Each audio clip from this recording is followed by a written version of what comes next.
Today we will start a new chapter in imperial capital Vijayanagar Empire. So when we talk about Vijayanagar, it was an important South Indian empire which is located in south. Okay, and when we talk at the present location, if we talk the capital of empire, it was Vijayanagar. So when we talk about Vijayanagar, it was the name of both a capital city as well as you can see empire.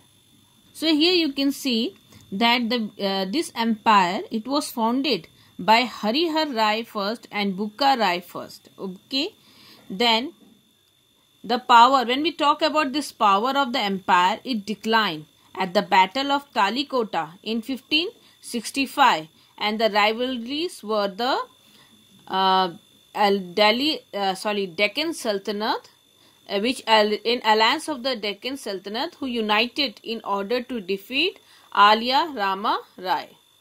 So here you can see a rough sketch of India map.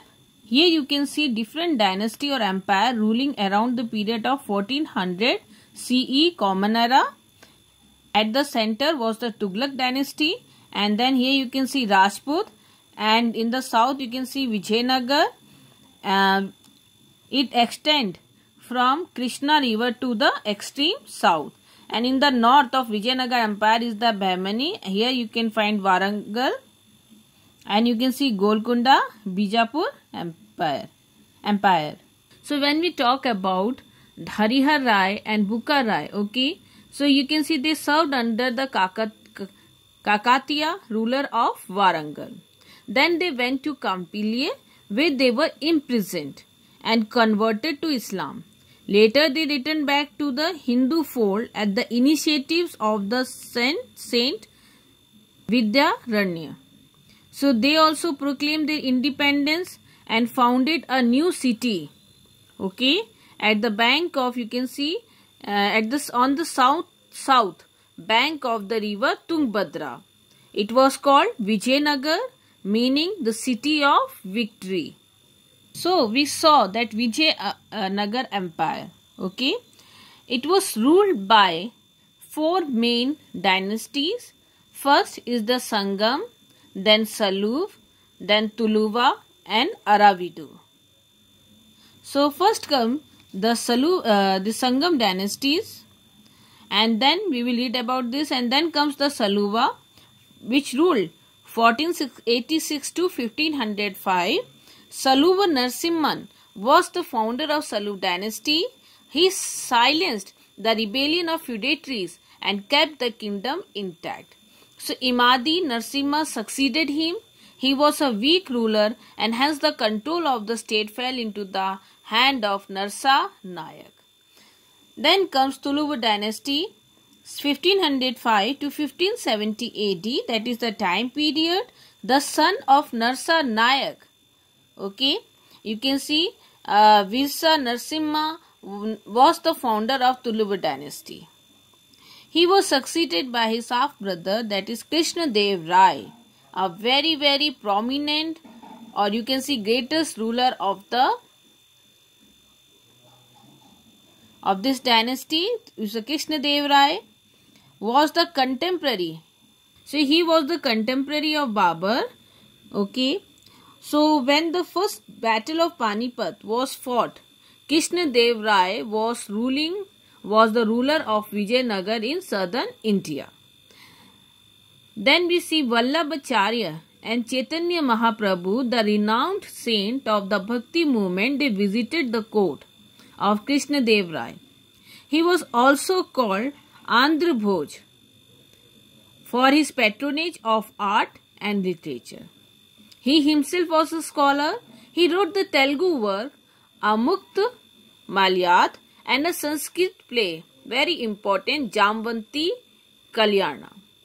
So in his court, 8 eminent scholars known as Ast Diggaj were patronized. So when we call Tenali Rama, it was one of the Ast Diggaj. Then comes the Aravidu dynasties, that is the 1570 to 1650 AD. time period. Here you can see Thirumal Rai ruled in the name of Sadasiv Rai. They failed to repopulate Vijayanagar and shifted their capital at Penugonda and then to Chandragiri. The last ruler of Vijayanagar was Sri Ranga III. So here you can see the discovery of Hampi, which came into light in 1800. So the ruin of Hampi, the remains of the buildings, okay, or the city that destroyed, or whatever the remains, it came into light in 1800 by the engineer and antiquarian. Here antiquarians are the archaeologists. The remains or relics such as the statues, buildings or coins that date from ancient times. So they study the remains of the relics, okay, remains or relics. So here comes the Colonel Colin Mackenzie. He prepared the first survey map of this site. So if we talk about Colin Mackenzie, he was an employee of the East India Company. So much of the initial information when we talk about he received were based on the memories of the priest of Virupaksh temple and shrine of Pampa Devi. So afterward 1856, you can see these photographers, they begin to record the monuments which enable scholars to study them. So as early as 1836, this epigraphist began collecting several dozens of inscriptions found at this and other temple at Hampi. So in an effort to reconstruct the history of the city and the whole empire, the historian, they collect and combine the informations from these sources and with the accounts of the foreign travelers who visit in these places and other literatures, as you can see Telugu, Kannada, Tamil and in Sanskrit. Come to the source one, it is about Colin Mackenzie. So born in the year 1754, Colin Mackenzie became famous as an engineer, surveyor and cartographer, a person who draw or produce maps. So in 1815 he appointed the first Surveyor General of India and he held the post till his death in 1821. So he began to collect the local histories here and the surveying historic sites in order to better understand India past and make governance of the colony easier. So he says that the South is struggled long under the miseries of this bad management before the good effects of the British government came until they came under the influence of the British government. So Mackenzie believed that East India Company could gain much useful information as many of these institutions, the law and custom, whose influence or the tradition still prevail among the various tribes of the natives. So who were the tribes of the natives? They were forming the general mass of the population to this day. Here comes the Rai, the Nayaks and the Sultan.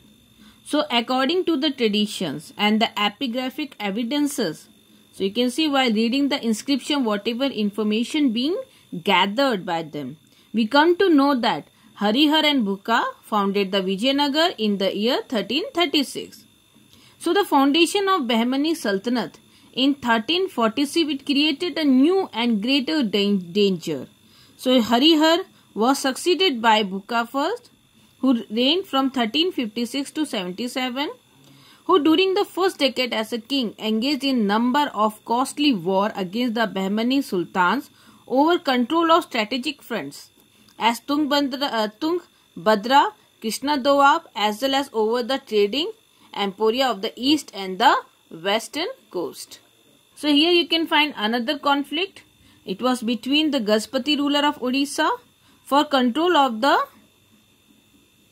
fertile river valley and the resource they generated, and the resource generated from the overseas trades.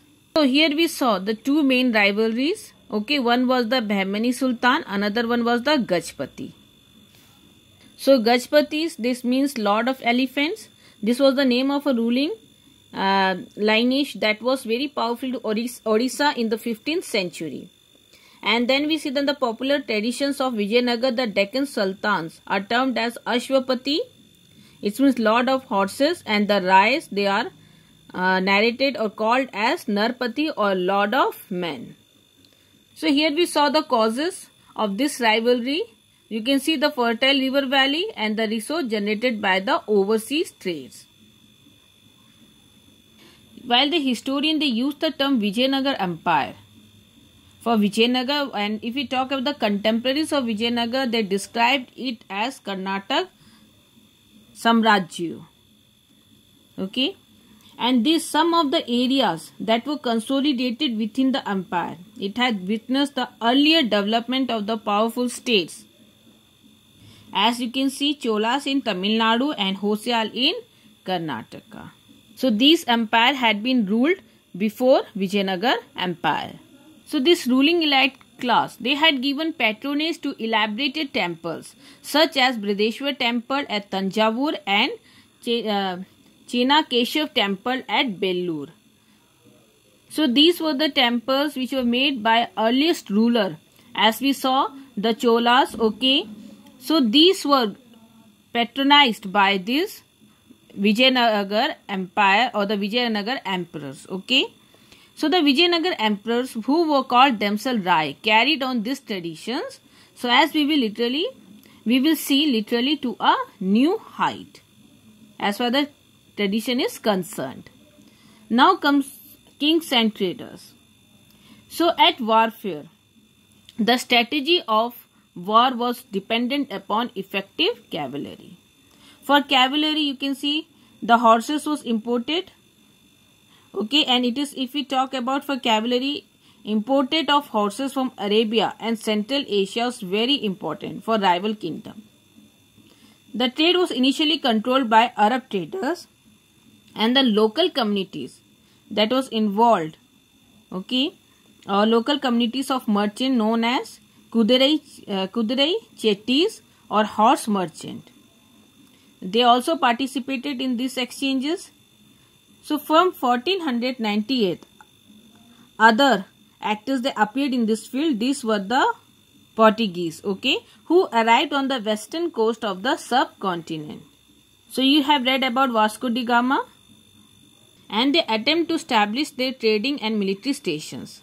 So their superior military technology as far as this musket, a light gun with the long barrels, enable them to become important player in this Tanjil. Tanjil here are the complicated or the whatever political condition was not stable. And when we talk about Vijayanagar was famous for market dealing in spices, textile and precious stones. So trade was often regarded as a status symbol for such cities which boasted, you can see it was a possess for a source of pride for the wealthy population that they demanded high value of exotic goods. Here are the foreigner goods, especially the precious stones and jewelries. So the revenue obtained from trade in turn contributes significantly to the prosperity of the state. So here comes the source number 2, kings and traders. So Krishnadev Rai, who ruled from 1509 to 1529, the most famous ruler of Vijayanagar, he composed a work of statecraft in Telugu known as the Amukt Malyad. It was about the traders, and he wrote about traders. A king should improve harbour or ports of his country, and the commerce should be so encouraged that the articles good to be freely trades. Horses, elephant gems, sandalwoods, pearls and others articles to be traded. So you can see he should arrange that the foreign sailors who land in his country on the occasions, you can see or you can see on the reasons of storms, maybe storm, illness and exhaustions, are looked after in suitable manners. So they should be taken care of. Especially for those merchants who import horses and elephant, they need to attach by yourself, calling them daily on the assembly, giving them presents and allowing decent profit. Then those articles or elephant or the horse here will never go to your enemies. So now you come to know why the king was interested in encouraging the trades. The future of any country depends on trades. When the people are economically contented, and the king should work for the development of the country. So here you can see the step taken by him to improve the condition of this especially the trade. You can see he improved the harbors, he encouraged commerce, he maintained trade relations with other countries. Here we saw that how he protected articles from going to enemy hands, where he made merchants of distinct foreign countries to be attached with himself by providing him with a daily audience presence and allowing them decent profits. So they were looked after in case of storm, illness, exhaustion. Okay. So these classes, they would have benefited from these transactions. So here we saw that how important was the trade as far as the rivalry is concerned, and it was the status of symbol.